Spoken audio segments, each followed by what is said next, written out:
The PS2 is the culmination of man's greatest achievements. It paved the way for modern gaming. You could immerse yourself with this thing for hours with how many games were on it.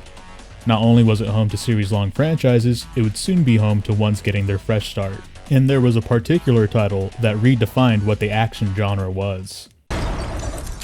Let's rock, baby.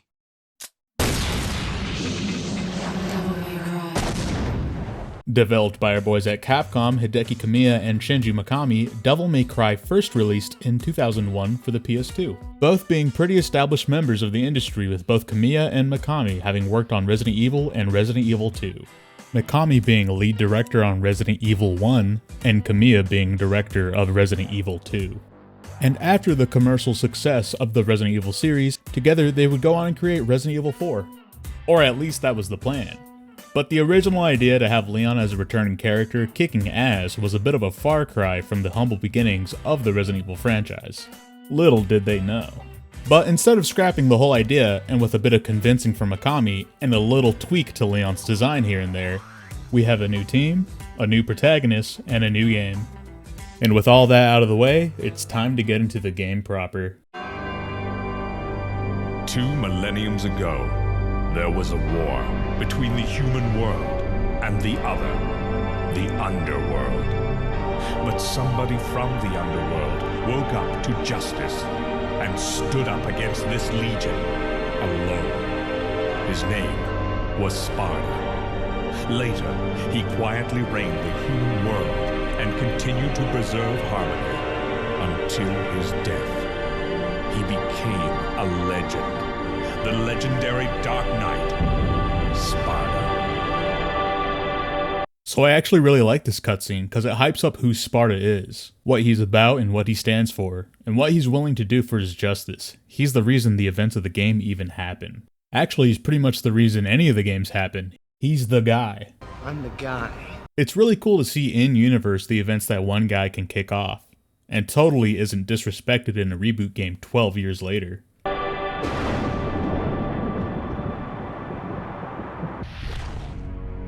The next scene immediately starts with a woman jumping out of the moon, and we pan over to probably the coolest name for a building. Inside, our hero's on the phone with a potential client, but the client doesn't know the password, so no password means no business. And that's when the woman from earlier crashes into the place. Whoa, slow down, babe. Well, well, what do we have here? Nature calls? It's in the back. So, you must be the handyman who'll take any dirty job. Am I correct? Almost. I only take special jobs, if you know what I mean. You're the man who lost a mother and a brother to evil 20 years ago. The son of the legendary Dark Knight Sparda, Mr. Dante. Well, the way I figure it, in this business a lot of your kind comes around. And if I kill each one that comes, eventually I should hit the jackpot sooner or later. In that case, you should be used to this sort of thing.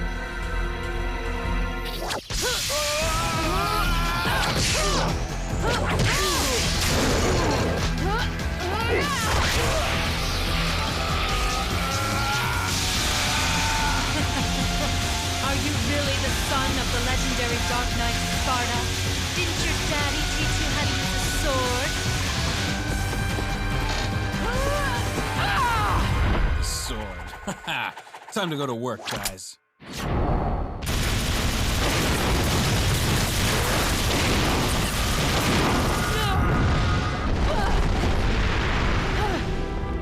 Even as a child, I had powers. There's demonic blood in me. What strength? You were the first one to know about my vengeance. Looks like I'm getting closer.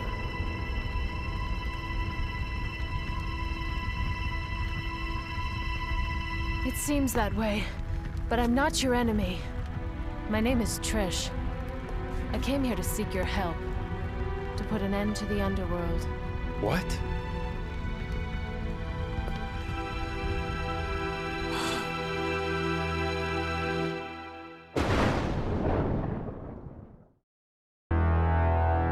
20 years ago, Mundus, the Emperor of the Underworld, resurrected. Mundus? Yes. His powers were sealed by Sparda. He's attempting to gain control of the human world once again.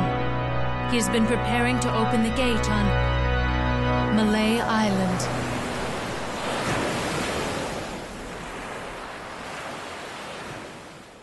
So some pretty big bombshells are dropped right at the beginning. Dante is the son of the legendary Dark Knight, and also had a brother and mother who were lost to evil, effectively making him an orphan. And Trish, who bears a striking resemblance to the woman framed on Dante's desk, who has hired him to hunt down and kill the now revived Demon Emperor Mundus. We now have control over Dante, and the first thing you'll notice is that we don't have camera control. One of the many things carried over from it originally intending to be a Resident Evil game. There can be times when the fixed camera can be annoying and work against the player, like during certain boss fights, but I think it has a certain charm to it. It feels kind of restricting, and it's something that sticks with the series for a long time. The music in the starting area is a pretty good indicator that this was supposed to be a Resident Evil game, as it's very much setting the tone for a game that is more horror-esque. As the series goes on, you'll notice they start using no music unless you're in combat. An interesting thing about this song is that eventually it gets to this melancholic part here.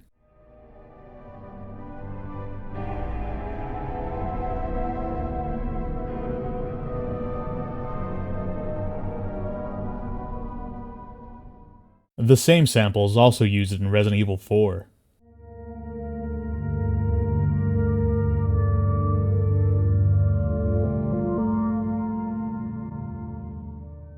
With the fixed camera angles, the eerie music, and the lack of other life in this giant castle, it really makes you think that you're supposed to be playing a horror game.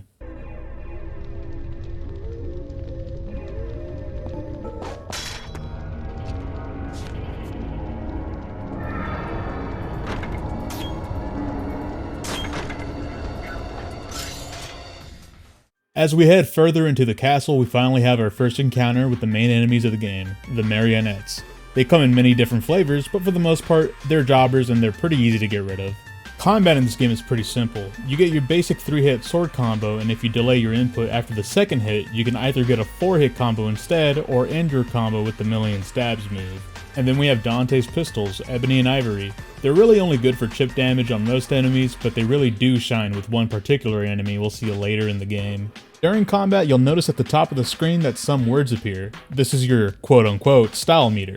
The meter part is just missing. Anyway, this doesn't really do much in the game except to tell the player that they're doing consistent damage to enemies, so it's to incentivize aggressive and smart gameplay to avoid getting hit. Which means if you do happen to take damage, you'll immediately lose your style, and the younger generations will make fun of you for being old. You wouldn't understand, Dad. You're not with it. I used to be with it, but then they changed what it was. Now what I'm with isn't it, and what's it seems weird and scary to me. And while there are rooms that you do have to clear out, there are plenty of fights you don't have to take and you can safely ignore. Further down this hallway, the camera pans over to this interesting looking statue.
10 minutes into the game and Dante's already been impaled twice. What a rough start to the week. Alistair here has the same exact moveset as our other sword, the Force Edge, but equipping Alistair allows us to use the Devil Trigger ability, or DT for short. Being in DT makes all of Dante's moves hit harder, increases his defense, and regenerates his health. And next to the health meter, we now have some runes that signify how much Devil Trigger we have. You need a minimum of 3 to activate it, and each rune lasts for about 2 seconds. You gain meter by doing damage and taking damage. Alistair also appears in Beautiful Joe, another Capcom title directed by Kamiya. Now's a good time to talk about the shop. In between missions or by finding one of these divinity statues, you can access the shop. Here you can purchase items and upgrades. We can't really afford much now, but I suggest buying the Stinger. It's a lunging attack that allows you to close the distance between you and some enemies. Going back down the hallway and entering through this door leads you into a library. Going up onto the second floor and smashing this table, you'll be able to grab the shotgun. See this? This is my boomstick! It has short range, but it does good damage on basic enemies, and it absolutely floors them as well. In the library, there's also a key we need to grab to progress. We fight off some more marionettes, find a secret hole, and another key item. This item opens up a door behind us, leading us back into the library.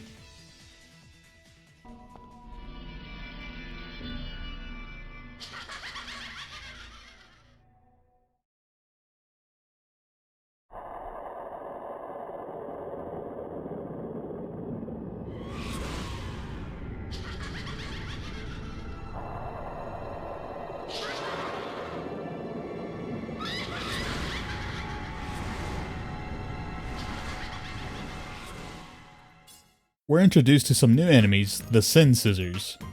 These guys can be a little annoying because they phase through walls and can do a lot of damage.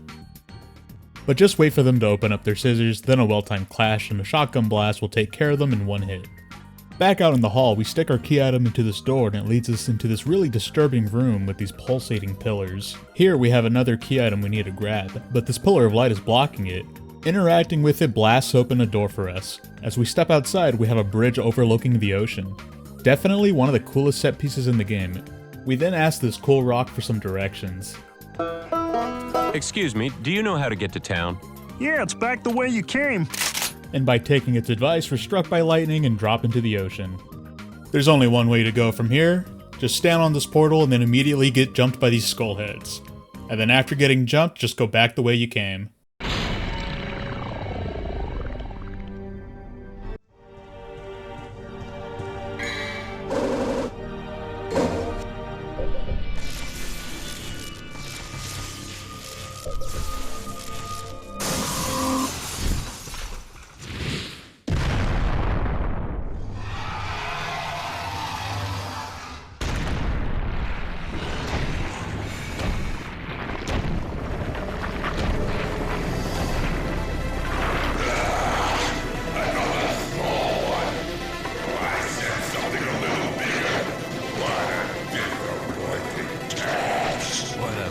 Surprise. I hope for your sake you got something inside that big body of yours.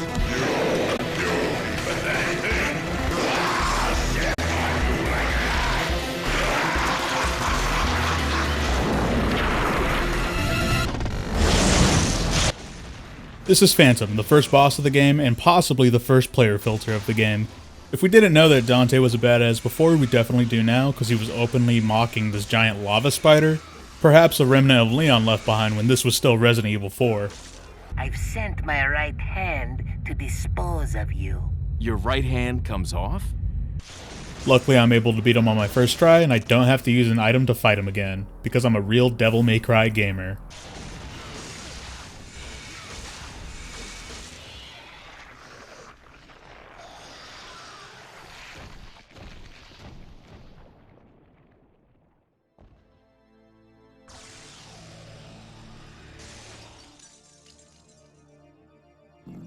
Phantom was originally a Resident Evil 4 enemy. His design was changed from this gross blood spider thing to the lovable lava monster we have now.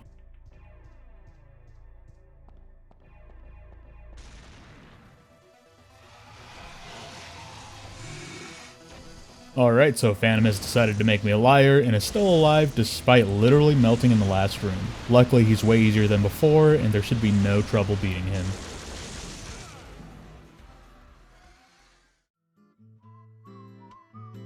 And as with all old PS2 games, we can use some good old-fashioned save scumming to farm Phantom over and over again, and buy most of the upgrades from the shop. This process can take a while, and it's not really something I would recommend on your first time through, but I do it myself a couple of times.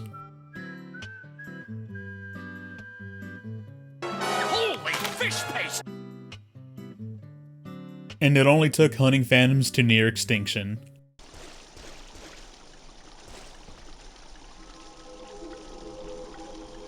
We use the pride of a lion here, and we smack around this statue like it owes us some money. Where's the money, Lebowski?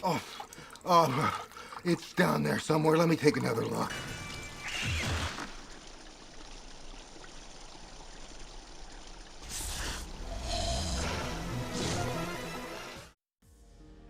So here we have a new encounter with Shadow. He's kinda set up like a boss, but there's areas in the game where you fight groups of them. Sort of like the Tauros demons in Dark Souls, just copy and paste it all over the place. Anyway, he's not so hard. The pistols really do a number on him to the point where he just explodes. We run and we explode! Oh, I'm gonna blow up! In this room, instead of taking the stairs like a loser, jump down to the bottom and take this elevator. You get some pretty rad camera angles and a straight shot to the next key item. A sword we can't use because Dante wasn't impaled by it. It's got a really kick-ass name though.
This stinking hole was the last place I thought I'd find anyone with some guts.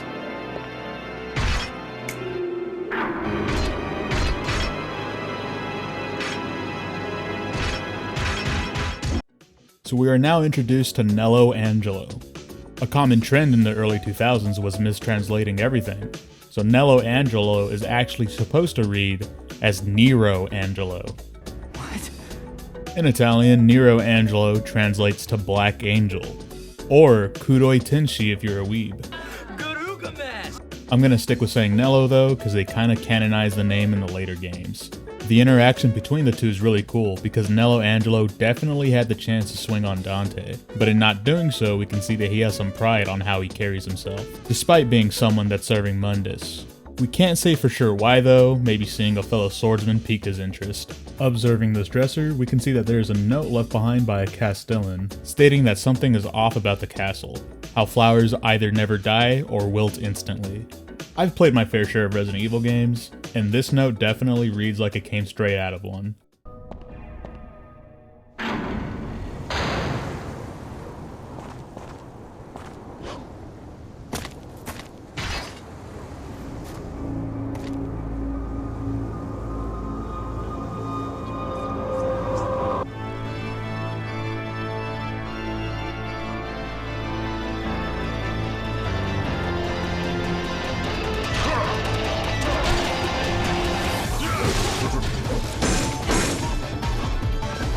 So Nello is hands down the best enemy in the game because he has a moveset that mimics Dante's. If you've ever played an action game, you know that the best fights are against characters with similar movesets to your own. Sonic and Shadow, Bayonetta and John, Raiden and Sam. Even in Mega Man Zero, the best fight in the series is against Zero himself. Being able to beat someone on the same level as yourself, or is even better, is always the pinnacle of what an action game can do. Rival fights will never not be cool. And of course, you can't have a banger boss fight without a banger theme. Ultraviolet's and Hello Angelo's theme, and I'd argue it's probably the best song in the entire game.